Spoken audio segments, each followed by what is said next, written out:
Altavoz Social y Cultural AC y Sonidera Central presentan México 2030. Una serie sonora sobre las crisis futuras que ya están aquí. Bienvenidos a México 2030. El día de hoy hablaremos de pensiones, un tema que es muy importante porque el espacio fiscal es muy estrecho y la carga de las pensiones solo incrementará en los años venideros, como consecuencia del envejecimiento de la población y la caída en la tasa de natalidad. Hoy nos acompaña la doctora Alejandra Macías, del Centro de Investigación Económica y Presupuestaria. La doctora Macías es doctora en Economía por el Tecnológico de Monterrey. Bienvenidos. Hoy tenemos a la doctora Ale Macías del Centro de Investigación Económica y Presupuestaria, que es una experta ella en temas fiscales, en los temas de pensiones, y justo hoy vamos a hablar de pensiones. Tema muy importante para México, por lo que creemos muchas personas que nos interesa, digamos, la economía mexicana, pues va a ser un problema hacia el futuro. Está siendo ya un problema de muchas aristas, no fiscal, digamos, la tradición demográfica, todo lo que involucra. Entonces, quisiera empezar preguntándote, México no es el único país que tiene esos problemas, ¿no? ¿Qué se ve en general en el mundo cuando se discuten las pensiones, ¿no? ¿Dónde están usualmente los problemas? ¿Qué es lo que hacen los países normalmente cuando se enfrentan a estas situaciones? Claro que sí, Diego, pues muchísimas gracias por la invitación a tu podcast y sobre todo hablar de un tema que para mí es súper interesante y además de relevante como lo acabas de mencionar. ¿Qué pasa a nivel global con las pensiones? Bueno, en todos lados es un tema a tener presente, ¿no? No necesariamente un problema, pero sí muchos países se han enfrentado a la carga financiera, ¿no? Que representa el pagar pensiones a una población que a nivel global está envejeciendo, ¿no? Y también somos más longevos. Entonces ahí se juntan dos o tres problemas que hacen que el tema de pensiones, que pues es un derecho en todo el mundo, sea un tema de conversación reiterado. Digo tres problemas porque ya mencioné dos. Uno es el envejecimiento, el otro es la longevidad y el otro que está relacionado con el envejecimiento pues es el bajo número promedio de hijos que tenemos las mujeres actualmente, ¿no? Y cada año va disminuyendo todavía más por debajo de la tasa de reemplazo, ¿no? Entonces, año con año o década con década, pues vamos a tener más proporción de adultos mayores y menos jóvenes que en esquemas anteriores, pues son las nuevas generaciones, ¿no? Las que van entrando al mercado laboral, las que soportan el financiamiento de las pensiones. Y eso pues ya no está sucediendo y es una tendencia que se dio desde hace varios años, ¿no? 30, 40, 50 tal vez, ¿no? Se empezó a discutir y también por eso el cambio en los sistemas de pensiones. Ahora, pues Europa nos lleva ventaja en esta discusión porque el envejecimiento allá se dio de manera, va más adelantado que en otras regiones, en América Latina, que en Asia. Entonces creo que podemos aprender bastante de cómo han ellos solucionado estos o paliando estos problemas, al menos porque creo que nadie tiene la solución perfecta, porque también las sociedades son distintas, los gobiernos son distintos. Uno de los temas es cómo lo financiamos. Por lo general se hace de manera pública o gran parte de las pensiones se financian con dinero público y pues nunca es lo suficiente para poder cubrir a todas las personas con una pensión de buen nivel, ¿no? Para que tengan una vida digna en la paz. El último dato que yo vi, no estoy completamente seguro de que sea exacto, es que ya casi estamos llegando a la tasa de reemplazo, ¿no? Estamos, digamos, en abajito de 1.2 hijos por mujer o algo así, que es casi en el límite, ¿no? Entonces ya nos estamos acercando a ese punto en el que realmente el problema pues ya es estructural, digamos. Realmente tenemos que pensar en atender a la población en envejecimiento, ¿no? Y eso cuesta más, digo, en términos de pensiones, obviamente, pero también cuesta más en términos de servicios de salud, por las enfermedades crónico-degenerativas y todo esto, ¿no? Pero en México pareciera que no los discutimos tanto. Pareciera que se discute mucho en algunos círculos, ¿no? En los círculos económicos, en los círculos financieros. Parece que se discute de vez en cuando, como ahora, con la coyuntura política, con esta cosa de la megafore o de esto que quieren hacer el gobierno, ¿no? Pero en realidad parecería que en la gente, digamos, las discusiones que tenemos día a día, no pensamos mucho en nos estamos haciendo más viejos, vamos a tener que retirarnos. Parece que nunca nos vamos a retirar, digamos, de mi generación y para abajo parece que nunca vamos a conocer el retiro. ¿Por qué en México no, como que hace falta esta conciencia o no tenemos estas discusiones más, como en la opinión pública, de una forma más normal? Bueno, me parece que las discusiones de política pública están sesgadas al cortoplacismo y es difícil incorporar esta visión de mediano y largo plazo. Y pasa un poco como con la perspectiva de género, ¿no? Es algo que tiene que estar ahí en el diseño, en la discusión y tal, pero aterrizarlo resulta como etéreo, ¿no? O sea, nadie imaginamos, como bien dices, cuándo nos va a llegar la vejez y cómo la vamos a tener que financiar o cómo va a ser nuestra vejez, que esa es otra discusión.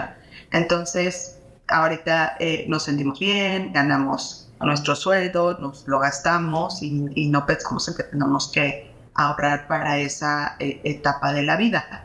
Y creo que en ese sentido nos falta mucha educación o capacitación, ¿no? De entender cuáles son las implicaciones y también qué necesitamos hacer, en qué esquema de retiro o de pensiones estamos para poder hacer las acciones pertinentes. Porque antes pues te decían, no, entras a un trabajo, te quedas 30 años y tienes una pensión garantizada. Eso ya no sucede, ¿no? Y ya como que nadie aspira a quedarse 30 años en un mismo lugar. La movilidad del mismo mercado laboral, te mueves tanto y no consideras cuáles son las implicaciones de esa movilidad en la parte del ahorro para el retiro. Entonces creo que es como una discusión más no solo de la pensión, sino más integral también.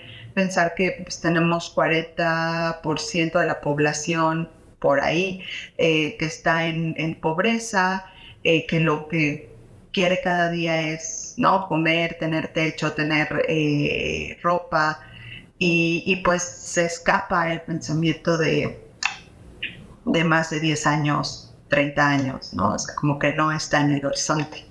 Pero definitivamente si no empezamos a involucrarnos más en este ciclo, pues lo vamos a tener muy complicado porque pues no hay nadie atrás o va a haber muy poca gente atrás que pueda financiar nuestra vejez o vamos a seguir pateando el bote para las siguientes generaciones que tendrán mucha más carga para pagar impuestos, que pues finalmente los impuestos pagan las pensiones, para ahorrar para su pensión y para su vivienda, o sea, tiene implicaciones fuertes también la situación económica, el mercado laboral y todo lo que sucede a nivel global y cómo van modificando las mismas estructuras, incluso el contrato social que tenemos en el país. Y bueno, México, y con la excepción, yo creo que hablaríamos de varios países en América Latina, tal vez en Asia, en África, ¿no? Que no, todavía estamos en discusiones de cómo superamos pobreza extrema, por ejemplo. Y si estás en esas discusiones, pues es difícil pasar a las otras. Ahora, como bien dices, son temas que hablamos mucho dentro de algunos círculos y que se discuten a veces, pero de manera muy superficial o de manera muy segmentada. El envejecimiento nos está pegando a todos los niveles socioeconómicos y a todas las regiones, a unos más, a otros menos, es cierto, pero la tendencia es que la población en general seamos más vieja y longeva. Entonces, esta discusión de las pensiones, por ejemplo, la discusión que tenemos ahorita del fondo de pensiones y de la iniciativa y tal, ni siquiera creo que sea necesaria en este momento, ¿no? O sea, deberíamos estar discutiendo en qué vamos a hacer con todo el sistema de pensiones y cómo vamos a seguir financiando la pensión para el bienestar, porque es una buena política pública, es necesaria por la cobertura de las pensiones contributivas, pero pues no las podemos financiar. Y este fondo de pensiones para el bienestar, como que siento que de repente se escapa que solo es para financiar la iniciativa, que además no está aprobada. O sea, quieren aprobar primero el fondo y después a lo mejor ni aprueban la iniciativa, ¿no? Pero si fuera como un esquema de financiamiento para todo el sistema de pensiones, bueno, a ver qué sucede, pero no sé, son discusiones bastante complejas que creo que como ciudadanos también no nos estamos responsabilizando. O sea, esos recursos son nuestros, tienen nombre y apellido, y las personas que no están al tanto de sus afores, pues están de alguna manera dejando que estas discusiones sucedan. Justo tocando el tema que mencionas, la parte fiscal, ¿no? Que es una parte que es fundamental en México, ¿no? Y muy crítica porque toca muchos otros aspectos, ¿no? Pues toca lo que podemos, ¿no? La política pública que podemos hacer de todo tipo. Salud, educación, infraestructura, lo que sea, ¿no? Yo siempre he seguido mucho los cálculos del CIEP, ¿no? Cuando hablan de, es como las pensiones ya se van a comer todo lo que recaudamos de IVA, ¿no? Ya se van a comer, ya no sé, ya van a ser la mitad de los impuestos en el futuro, lo que sea. Si hoy siguiera, digamos, no hacemos nada con el tema de pensiones, no hacemos ninguna reforma, no vemos alguna forma de arreglarlo, de obtener más recursos, etcétera. ¿Cómo sería, digamos, el panorama fiscal del país pensando en, pues no sé, al fin de esta década, digamos, pensando en el inicio de la siguiente década? Sí, bueno, quisiera iniciar nada más como contexto. Ahorita en 2024 se aprobó gastar casi 2 billones de pesos en pensiones. Estoy hablando de las contributivas y no contributivas, o sea, todo lo que gastamos en pensiones. Y esto representa el 5.8% del PIB. Como bien dices, ya es casi el doble de lo que recaudamos en IVA y el 22% del gasto neto total, ¿no? Entonces, más de la quinta parte de todo el gasto se va a pensiones. Ahora, si no le movemos, ¿no? Si no pasa la iniciativa, si solamente actualizamos la pensión para el bienestar por inflación, vamos a llegar a 7.1% del PIB. Wow. ¿No? Entonces, ya es una... Y el problema va a ser porque uno puede decir 7% o 10%, pero el problema es cuando lo comparas con los ingresos, ¿no? Nosotros, pues, no recaudamos muy bien. En los tributarios estamos alrededor del 14%. La mitad de tributarios. No nos estaríamos gastando en pensiones. O sea, digo 14% que es lo que recaudamos hoy, ajá, pero las proyecciones es que eso va a estar muy estable. Entonces sí podemos como proyectar que vamos a estar gastando la mitad. Ahora, sí hay cambios, ¿no? La iniciativa, la realidad es que no representa un monto desorbitante, pero pues suma al problema, algo. Pero si la siguiente administración dice yo voy a seguir aumentando los montos de la pensión para el bienestar en 15%, ¿no? Anual, podríamos llegar hasta el 7.8% del PIB.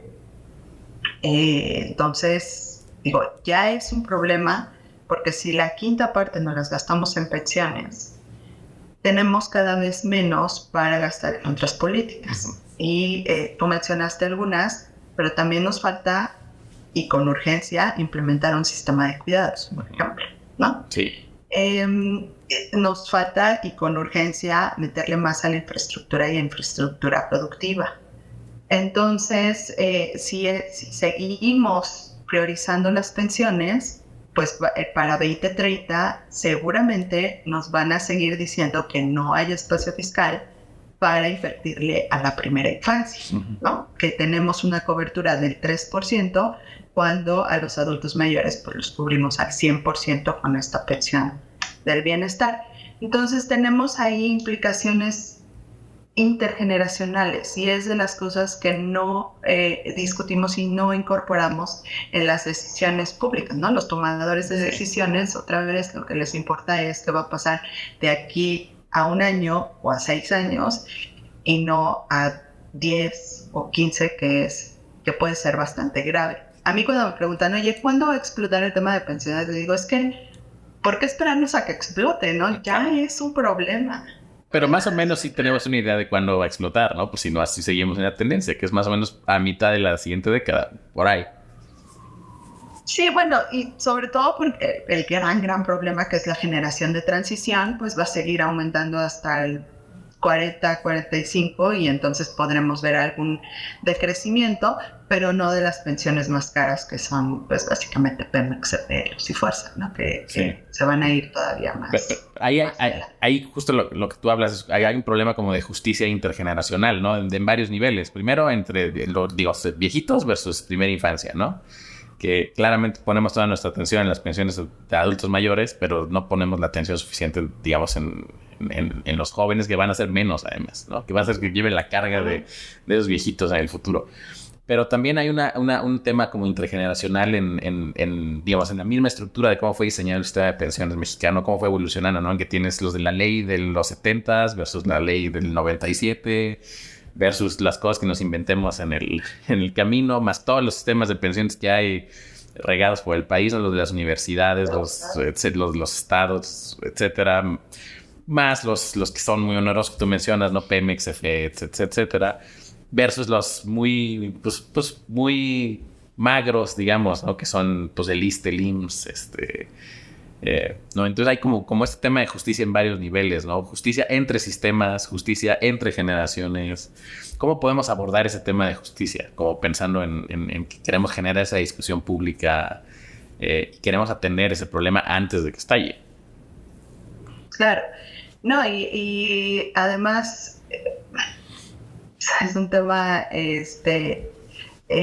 complicado. Es complejo por la fragmentación que tú comentas ahorita, ¿no?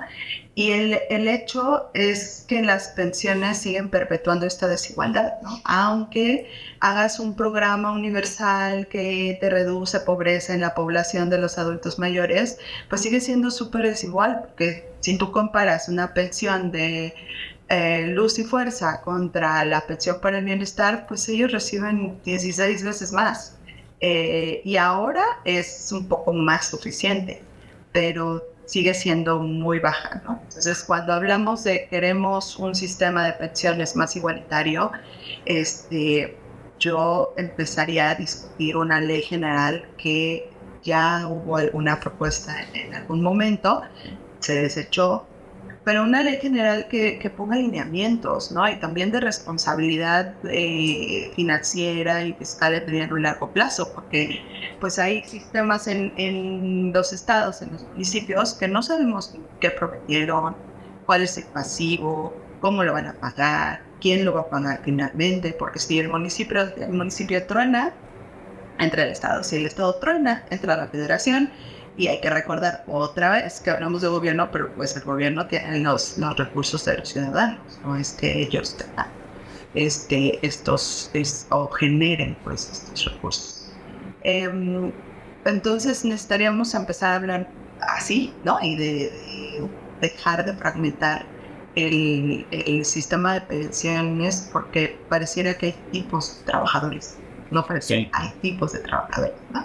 Con unos más privilegiados que otros, lo cual entra, e incluso es una discusión ética, ¿no? Sí.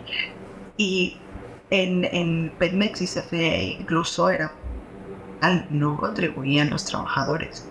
Ahora ya con el sistema de pasaron a cuentas individuales, y que también tienen otros esquemas más privilegiados, ¿no? Porque la misma empresa hace como un fondo o una Afore paralela a la del IMSS, entonces pues van a ir ahorrando más estos trabajadores. Ahí perdón, yo te quería preguntar ahí, México es un caso raro, casi todo, bueno, creo yo raro en lo que he visto en la literatura, pero tú sabrás más. Hay un, ¿cómo se llama? casi todos los países, si las pensiones tienden a o ser neutras o reducir desigualdad. Hay algunos países en los que la aumentan. México es uno de esos países donde las pensiones incrementan la desigualdad, justo por lo que tú mencionas, ¿no? 16 veces la pensión de CFE versus otra persona. Que como si pensamos en que queremos, desde el punto de vista de la desigualdad en concreto, ¿no? Si queremos, por ejemplo, realmente disminuirla, pero pensando en una política de pensiones, es muy difícil pensar, pues no es que vamos a subir a todos a la misma pensión del CFE o el de Pemex, ¿no? Vamos a aumentar las pensiones 16 veces a todos. Sería incosteable. Sería no sé, 30 puntos del PIB se van a ir, yo qué sé. Exagerando, ¿no? Pero, son 20, no sé. Muchísimo más de lo que es ahorita. Más de lo que recaudamos. Pero si quisiéramos que fueran un factor más bien igualador, entonces quizás lo que tendríamos que discutir es cómo disminuimos las pensiones de las personas de Pemex CFE. Eso sería un tema político escandaloso, explosivo, ¿no? Así nadie se va a querer meter a hacer eso, ¿no? Pues, sí, pues ese es el gran problema y el poder que tienen los sindicatos de esas empresas. O sea, simplemente hay que recordar que se logró en la administración pasada aumentar la edad de retiro del CFE y en esta administración la volvieron a bajar, ¿no? Desapareció Luz y Fuerza, hay compromisos con los pensionados y de todos modos se autorizó una compensación a ex trabajadores de Luz y Fuerza. Entonces, ¿de qué estamos hablando? O sea, no hay recursos para salud, no hay recursos para primera infancia, pero sí se encuentran recursos para darles a una población mínima, ¿no? Que el sindicato tiene un poder que pues no se puede obviar. Aún así, digamos, técnicamente y legalmente debería estar sustentado. Siempre que lo digo, no, eso no se toca, ¿no? O sea, la generación de transición, y dígase Ley 73, décimos transitorios y Pemex y tal, eso no se puede tocar. Eso ya está ahí, son derechos adquiridos. Ahí es donde entra bueno, a ver, ¿cuánto contribuyeron? ¿Cuánto están obteniendo de pensión? ¿Es justo? ¿No? ¿Es equitativo? Porque si no, toda esa brecha de lo que contribuyeron a lo que se paga de pensión, lo estamos pagando nosotros. Es de facto lo que sucede. Eso por un lado. Y por otro lado, pues es un derecho igual que la salud, que la educación, que el cuidado, y no están financiados de la misma manera. Entonces pensaría que un argumento así tendría que funcionar, pero bueno, si el peso político supera cualquier argumento ético y de derechos, ¿no? Sin embargo, pues no hay que perder la esperanza. Esperemos que en algún momento se pueda hacer algo con eso, porque de verdad es insostenible, ¿no? Y seguimos sacrificando a los más jóvenes, como bien mencionaste, quienes van a tener una carga enorme. Pues si ya los millennials están en eso, ¿no? No pueden adquirir una vivienda, tienen que ahorrar para su retiro, tienen que pagar los impuestos.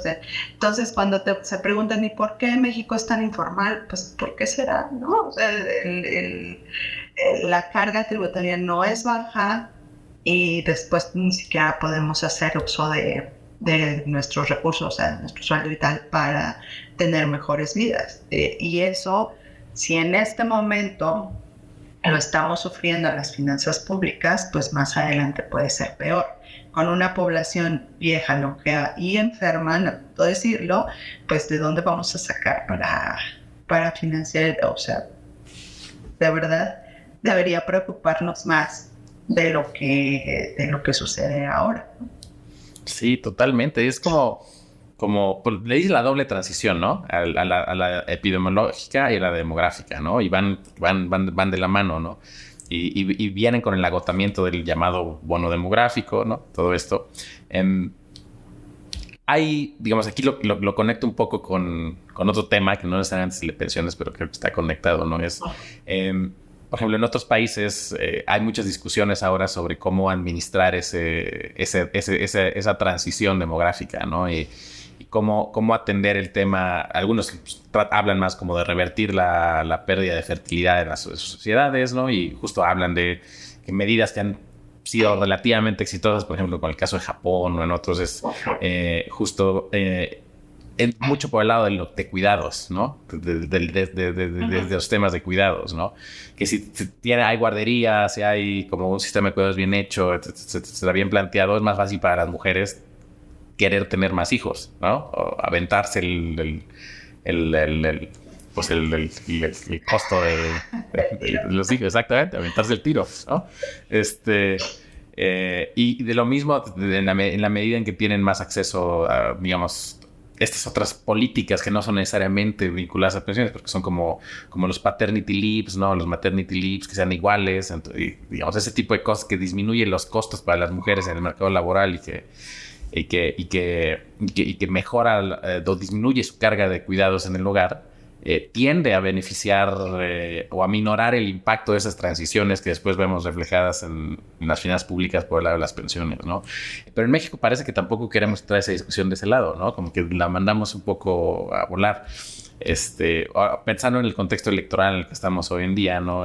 Cuando yo no recuerdo alguna propuesta de ninguno de los candidatos como que se enfoque más allá de decir vamos a hacer un sistema de cuidados, okay, pero que realmente lo plantee como con seriedad. Ya no digamos que lo presupueste, no hay que te dé números, pero digamos que como con cierta coherencia de que hay que hacer esto y luego como un plan o un camino, ¿no?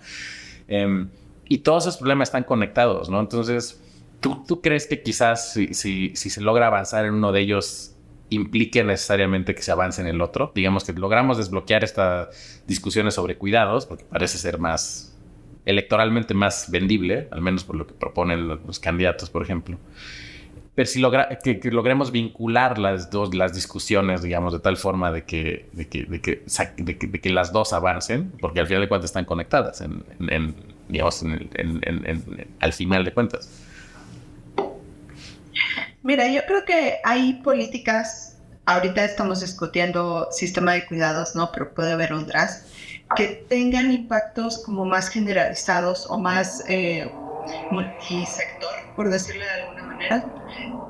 No, yo creo que los cuidados pues tienen la parte evidente de cuidar a la gente que lo necesita, pero también incorporando esta perspectiva feminista de qué pasa con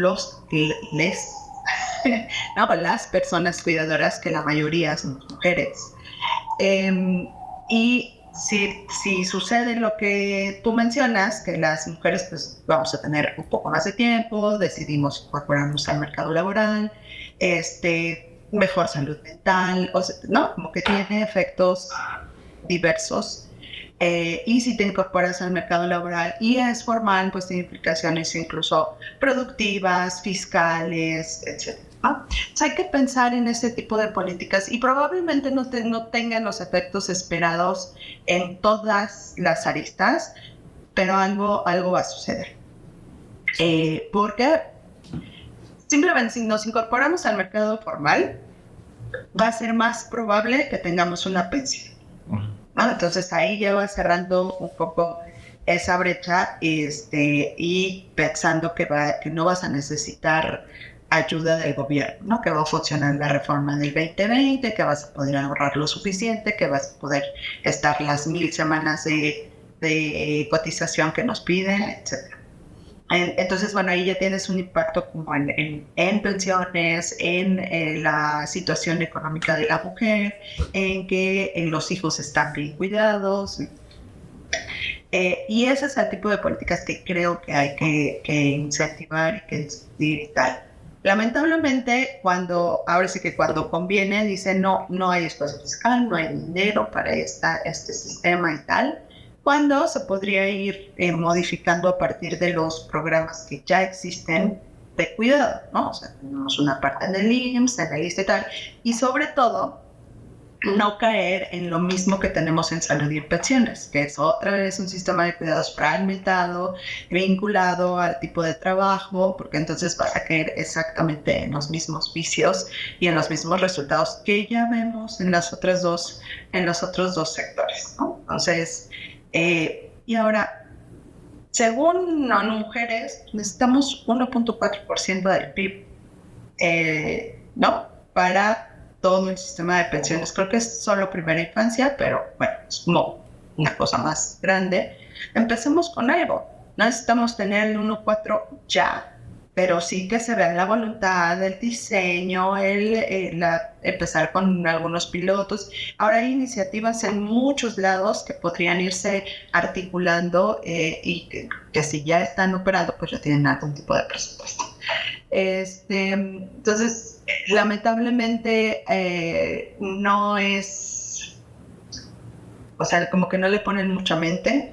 Bien dices, los candidatos, fuera de decir vamos a invertir en sistema de cuidados y en primera infancia, no nos dicen cómo, cuándo, cómo.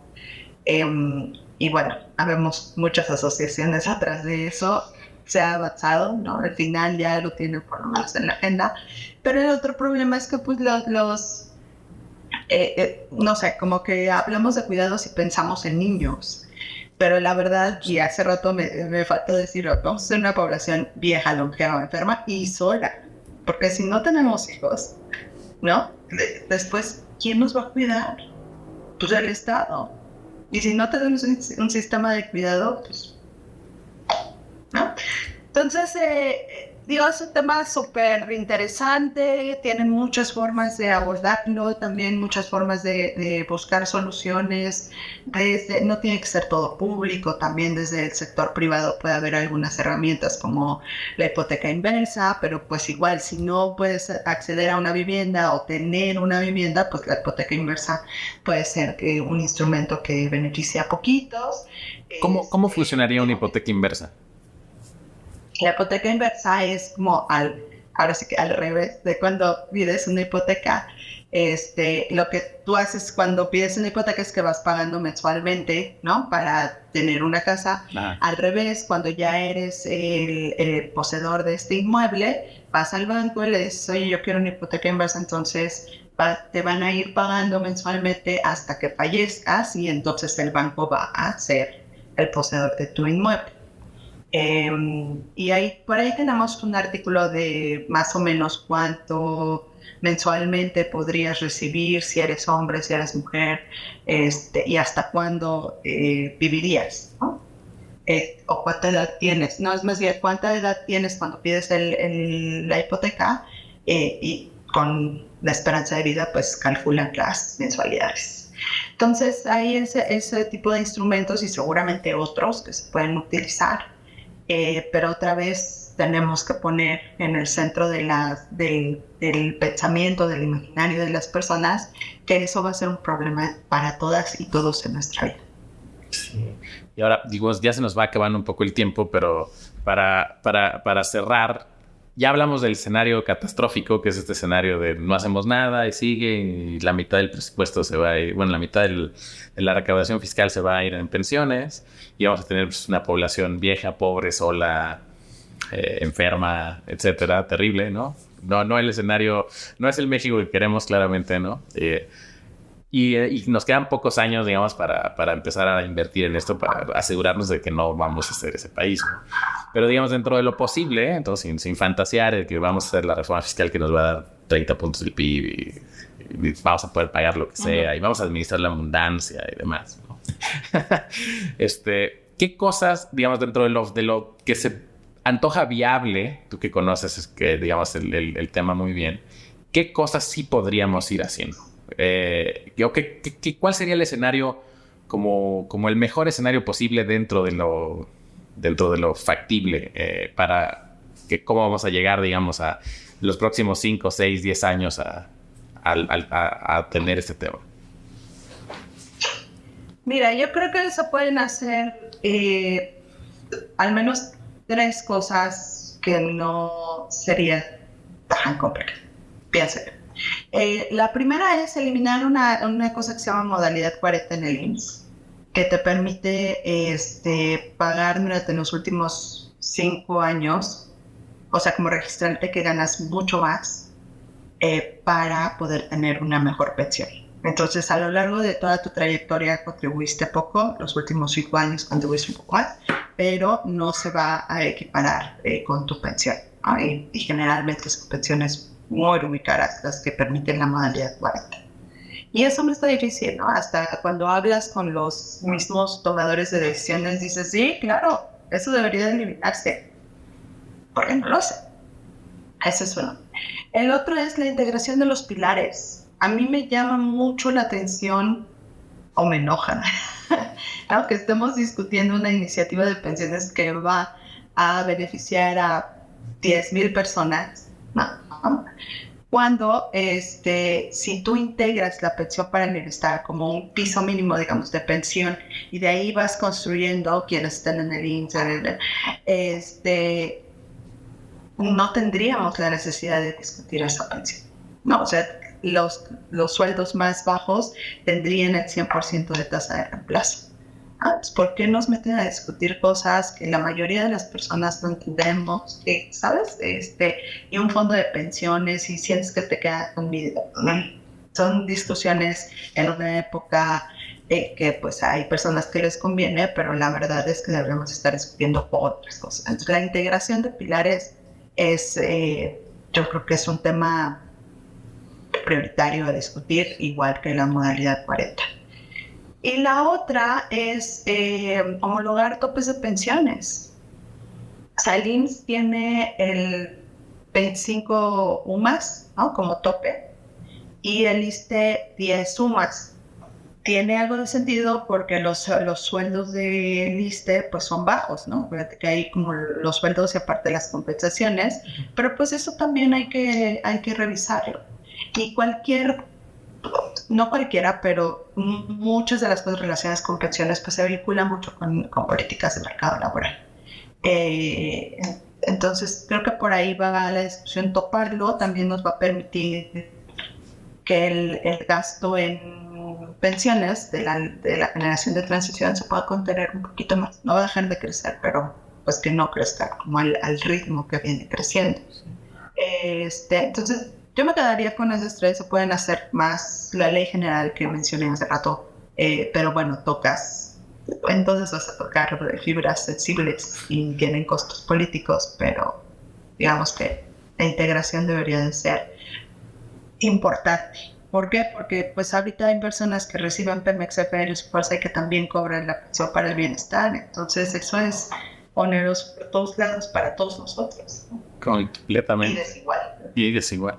Además, para las personas que nos están escuchando, la tasa de reemplazo es el porcentaje de tu sueldo que te llevas, digamos, ¿no? Si ganas 10,000 pesos, te retiras con 10,000 pesos y es el 100%. Si te retiraste con 6,000, fue 60%, etcétera. Muchísimas gracias, Ale, por la conversación, por explicarnos el catastrófico futuro que nos espera. Ojalá no. Hay soluciones. No, el punto es que hay soluciones, y también como ciudadanos también tenemos que asumir la responsabilidad que nos toca, ¿no? Y cuando nos hicieron dueños de nuestras cuentas individuales, tenemos que asumir esa responsabilidad y defender nuestros recursos. O sea, no son recursos que ahí están. Tú puedes saber cuánto tienes, decidir en qué se invierte, en qué afore quieres estar, etc. Entonces, si me preguntas algo bueno de esta discusión del fondo de pensiones, diría yo que a lo mejor o lo deseable es que hubiera un cambio de comportamiento de todos nosotros y dijéramos, oye, no, yo no quiero que el gobierno se quede con mis recursos o que vaya a ese fondo, pues no la dejo inactiva, ¿no? Claro, es que si tú la mandas a tu Afore, ya está en tu Afore y ya no la pueden tocar, pero si se queda en el fondo común, nunca la usas, ahí es donde pasaría esto, que claro. Así es. La verdad es que las pensiones está muy interesante. Todo el mundo es un tema que donde vaya se discute, todo el mundo está discutiendo eso, los países ricos están discutiendo eso y recaudan muy bien y como quiera te dicen que es impagable y que es fin del mundo. y hay muchas resistencias políticas. Las necesidades son enormes. Sí, ¿no? sí, completamente. Pero muchísimas gracias por estar aquí en México 2030. La verdad es que fue súper buena plática. Yo creo que aprendimos muchísimo. Los que estamos aquí escuchándote en vivo y en directo, aprendimos muchísimo de las pensiones. Y gustazo. Sí, muchísimas gracias, Diego. Igualmente. Aquí andamos. Gracias. La década del 2030 traerá consigo la convergencia de diversas crisis climáticas, económicas, sociales. Las pensiones son un problema muy serio que amenaza con acabarse el poco espacio fiscal que tenemos. Pero hay medidas que pueden tomarse para paliar el impacto de la crisis de pensiones en el futuro. Los problemas de acción colectiva requieren soluciones colectivas. Es urgente que la ciudadanía se involucre en la exigencia de un debate público que le garantice un estado de bienestar.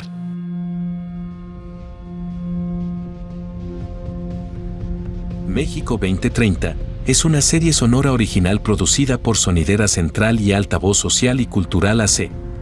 Asegúrate de seguirnos para escuchar los siguientes episodios. Tu recomendación y comentarios nos ayudan mucho, gracias.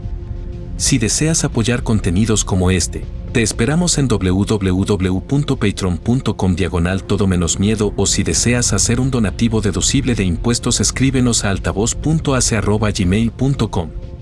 Idea original, Diego Castañeda y Gabriela Astorga.